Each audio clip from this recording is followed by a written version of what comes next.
Good morning everyone, welcome back to my channel. Welcome to another vlog. आज के Darjeeling day 3। আজকে হলো আমাদের দার্জিলিং সিরিজের ডে 3। কিন্তু আজকের দিনটা কুয়াশা এবং তার সাথে সাথে অনেকটা বৃষ্টি নিয়ে শুরু হয়েছিল। অ্যাকচুয়ালি গতকাল রাত থেকেই মাঝরাত থেকে অনেক বেশি এবং জোরে বৃষ্টি হচ্ছিল এবং বৃষ্টি থামার নামই নিচ্ছিল না। আমরা যদিও ভেবেছিলাম যে সকালবেলার মধ্যে কমে যাবে, কিন্তু না, সকালবেলায় আরও বেশি হেভি রেনফল হচ্ছিল। তাই আমাদের বেরোনোর কথা ছিল সকাল 7টায়, সেটা পিছিয়ে আমাদের করতে হলো সকাল 9টায়। ব্রেকফাস্ট করে এক রাশ কুয়াশা নিয়ে সাথে গাড়ি করে আমরা বেরোলাম হচ্ছে মিরিকের উদ্দেশ্যে। যদিও যাওয়ার কথা ছিল আমাদের আজকে দার্জিলিং থেকে মিরিক, কিন্তু মাঝখানে একটু ডিসিশন চেঞ্জ করে আমরা নেপালেও গেছিলাম। ফ্রি ভিসাতে যদি অন্য আরেকটা দেশ ভ্রমণ করা যায় তাতে মন্দ কী। এখানে বৃষ্টিও শুরু হয়ে গেছিলো। পাহাড়ি রাস্তায় এক অদ্ভুত রোমাঞ্চ যেন বৃষ্টি আমাদের দেখিয়ে দিয়েছিল। এখানে লম্বা লম্বা বড় বড় পাইন ফরেস্ট, এখানে সবাই দাঁড়িয়ে ফটোশ্যুট করে। আমারও ভীষণ ইচ্ছা ছিল, কিন্তু এই বৃষ্টি আমাদেরকে সেদিন যা ভুগিয়েছিল তা তো তোমরা দেখতেই পাচ্ছ। কখনো বৃষ্টি হয়ে ভয় দেখাচ্ছে তো কখনো ঘন কুয়াশা।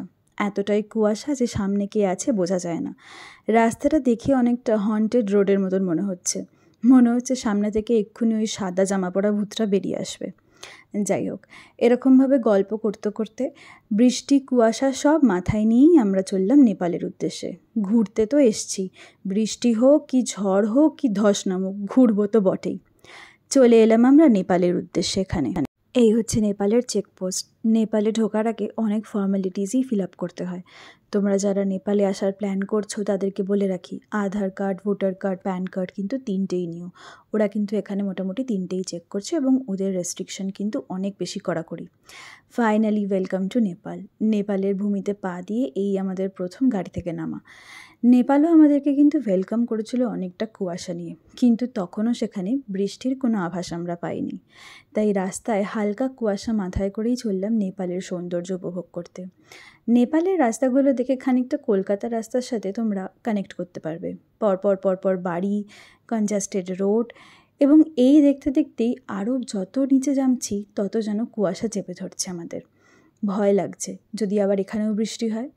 নেপালের যে স্পটটা আমরা দেখতে যাচ্ছি সেই স্পটটার নাম হলো খান্যাম। এই যে এখানে চারিদিকে খুব সুন্দর চা বাগান রয়েছে, কিন্তু ব্যাস স্পটে নেমে যেটার ভয় করছিলাম সেটাই হলো। ঝিরিঝিরি বৃষ্টি শুরু হলো এবং বৃষ্টিটা যদিও চোখে দেখা যায় না, কিন্তু বৃষ্টিটা গায়ে লাগলে মোটামুটি 1 মিনিটের মধ্যে ভিজিয়ে দেবে, এইটুকু আমি বলতে পারি। এই হচ্ছে নেপালের রোড এবং রোড সাইডের এগুলো হচ্ছে স্ট্রিট ফুড। এখানে মা দেখছিল সুরপি, এটাকে নেপালি ভাষায় এই আন্টিটা আমাদের প্রোনাউন্স করে বললেন যে এটাকে বলে সুরপি।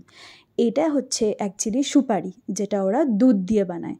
মা কেনার খুব ইচ্ছা ছিল, তাই মা জিজ্ঞাসা করলো, দাম দরও করলো, কিন্তু আন্টিটা খুব ভালো ছিল, উনি আমাদেরকে টেস্ট করার জন্য দিল। তো আমি মাকে বললাম যে তুমি টেস্ট করে দেখো, যদি ভালো লাগে তাহলে কিনবো।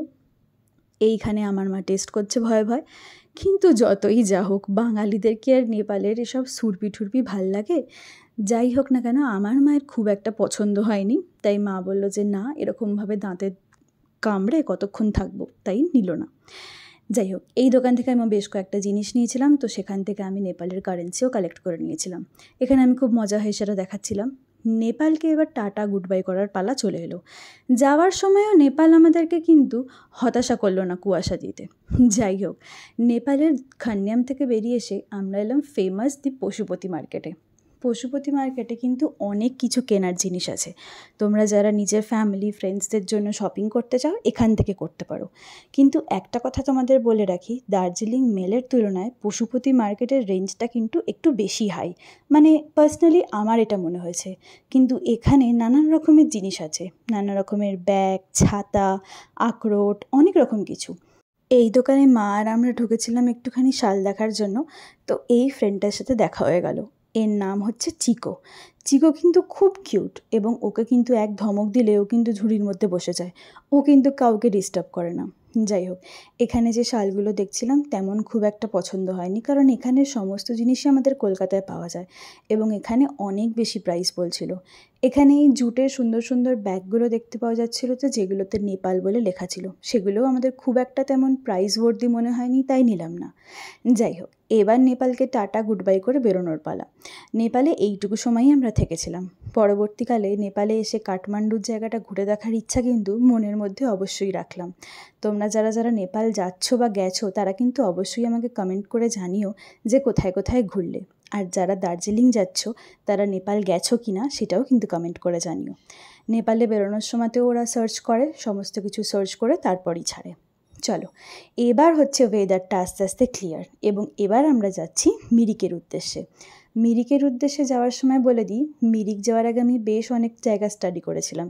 মিরিকের রাস্তা নাকি খুব সুন্দর, চারিদিকে চা বাগান। খুব মনে মনে দুঃখ পাচ্ছিলাম, যদি কুয়াশা আর বৃষ্টি হয় সেই সৌন্দর্যটাই হয়তো দেখতে পাবো না। কিন্তু না, ভগবান কিন্তু সব দিকে মারেনি, একদিকের রাস্তা কিন্তু খুলে রেখেছে। মিরিকে যাওয়ার সময় কিন্তু ওয়েদার একদম ক্লিয়ার পেয়েছি, আর সেখানে কিন্তু চারিদিকে চা বাগান দেখেছি। এটা হচ্ছে গোপালধারা টি এস্টেট। এখানে এত ভিড় ছিল যে আমরা সেরকমভাবে আর নামিনি। আর যেহেতু চারিদিকটা বেড়া দিয়ে ঘিরে রেখেছে, তাই তুমি ভিতরে ঢুকেও সেখানে কোনো ফটো তুলতে পারবে না। এইভাবে আমরা পৌঁছালাম মিরিক লেকের সামনে। মিরিক লেকের উপরেই আমাদের হোটেল ছিল। হোটেলের নাম হচ্ছে প্রধান হোটেল। এখানে ঢুকেই হচ্ছে আমাদের একটা রুম দেওয়া হয়েছিল রেস্ট নেওয়ার জন্য। যদিও এখানে সবাই আমরা বসেছিলাম, বাট এরপরে আস্তে আস্তে ওরা রুম অ্যালোকেশন করে দিয়েছিল। আমাদের রুমটা ছিল উপরে, মানে সেকেন্ড ফ্লোরে। আমাদের রুমে আমি, মা, পিসি, কাকিমা, যদিও পিসি আমার কাকিমাই হয়, কিন্তু ছোটো থেকে পিসি বলে অভ্যাস বলে পিসি বলি। এইটা হচ্ছে আমাদের রুম। বেশ সুন্দর এবং বেশ বড়, আর অনেকটা স্পেশিয়াস। এখন বাজে হচ্ছে 6:30 মতন। এখন আমরা মিরিকের হোটেলে ঢুকে গেছি অনেকক্ষণ আগে। নিচে সবাই চা ঠা খাচ্ছে, আমরা জাস্ট স্ন্যাক্স একটু খেয়ে উপরে আমি আর বোন চলে এসেছি। মিরিকে যেই রুমটায় থাকছি ওখানে আমি, বোন, পিসি, মা সবাই আমরা একসাথে থাকছি। তো আমি আর বোন আগে চলে এলাম, এসে এখন ফ্রেশ ট্রেশ হলাম। আমি কালকে স্নান করিনি, এখন মাথা ফাতায় শ্যাম্পু ট্যাম্পু দিয়ে ভালো করে স্নান করলাম। যদিও এখানে বেশ ভালোই ঠান্ডা আছে, কিন্তু ফ্রেশ না হলেও একটা মানে শরীরের মধ্যে আনচান করতে থাকে। বোনও এখন ফ্রেশ হচ্ছে। এই আমরা ফ্রেশ ট্রেশ হয়ে এখানে সামনে একটা ছোট্ট মার্কেট মতন আছে, ওটায় যাবো আর একটু মানে সন্ধ্যের দিকে ওটাতে এক্সপ্লোর করতে যাব যে কি আছে না আছে, যে ঢঙ্গি মাসি এইখানে। ফ্রেশ হয়ে আমরা নিচে চলে এসেছিলাম একবারে ডিনার করব বলে। মিরিকে একটা বেশ অদ্ভুত ব্যাপার দেখলাম, এখানে কিন্তু সবাই সকাল সকাল ডিনার করে নেয়, মানে আর্লি ডিনার করে, এবং এখানে প্রায় 8টা-9টার মধ্যে সব ক্লোজড হয়ে যায়। এই যে এই আরেকজনকে দেখছো, এর নাম হচ্ছে কোকো। এর সাথেও বেশ ভালো ফ্রেন্ডশিপ হয়েছিল।